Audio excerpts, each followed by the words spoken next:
Teori kawalan mengkaji mengenai faktor interpersonal dalam kehidupan seseorang yang mempunyai pengaruh ke atas sikap dan tingkah lakunya. Teori ini juga kadangkala dipanggil sebagai penjelasan mikro kerana ia menumpukan kepada tetapan dan situasi sosial yang lebih kecil dan ianya tidak tertumpu pada pemboleh ubah makro ataupun yang besar dan lebih berstruktur.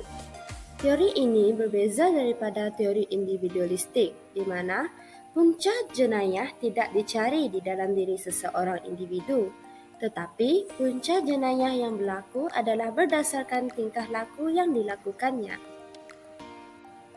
Teori kawalan menganggap bahawa punca tingkah laku di lingkungan sebenarnya adalah ketiadaan sesuatu faktor yang mampu mengekang dan mengawal seseorang individu itu dari dalaman atau luaran. Dan teori kawalan ini juga tidak menganggap bahawa di lingkungan didorong atau dipaksa untuk melakukan jenayah. Sebaliknya, ianya adalah satu kecenderungan yang menyimpang daripada norma masyarakat sama ada dikawal ataupun tidak.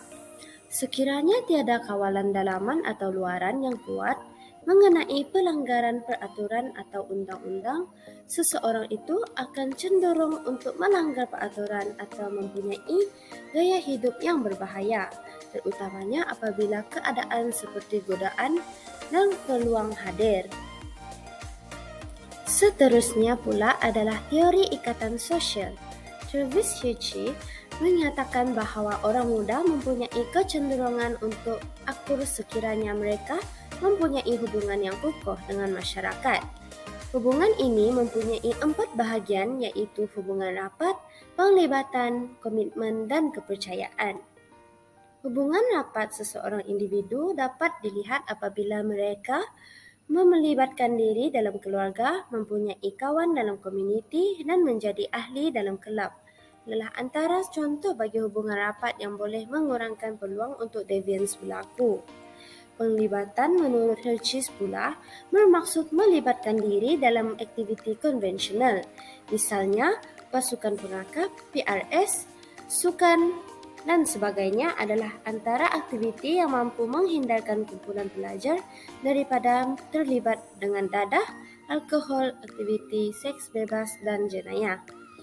Individu yang mempunyai komitmen yang kukuh dalam kehidupan sosial mereka berkemungkinan tidak akan terlibat dalam tingkah laku deviance sebab mereka akan takut kehilangan kehormatan dan kepercayaan masyarakat terhadap diri mereka untuk mencapai cita-cita mereka.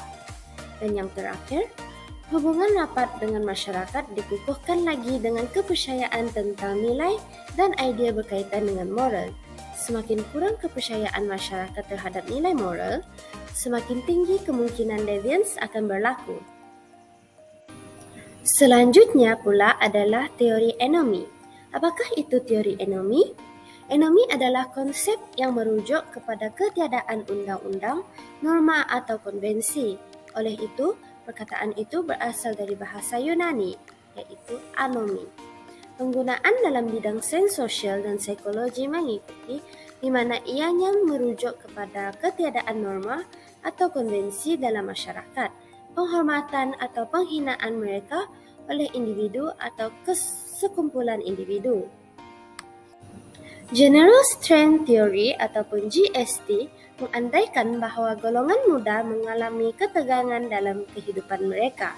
Contohnya, anak-anak muda yang mempunyai ketegangan atau kekecewaan terhadap hubungan rakan sebaya, masalah keluarga atau masalah pembelajaran.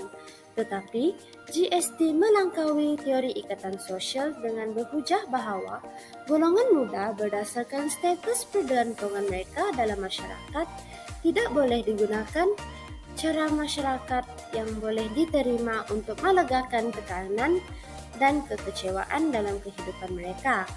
Kadangkala, seseorang belia mungkin bertindak balas terhadap tekanan dan kekecewaan dengan cara yang lebih ganas, seperti serangan atau pembunuhan.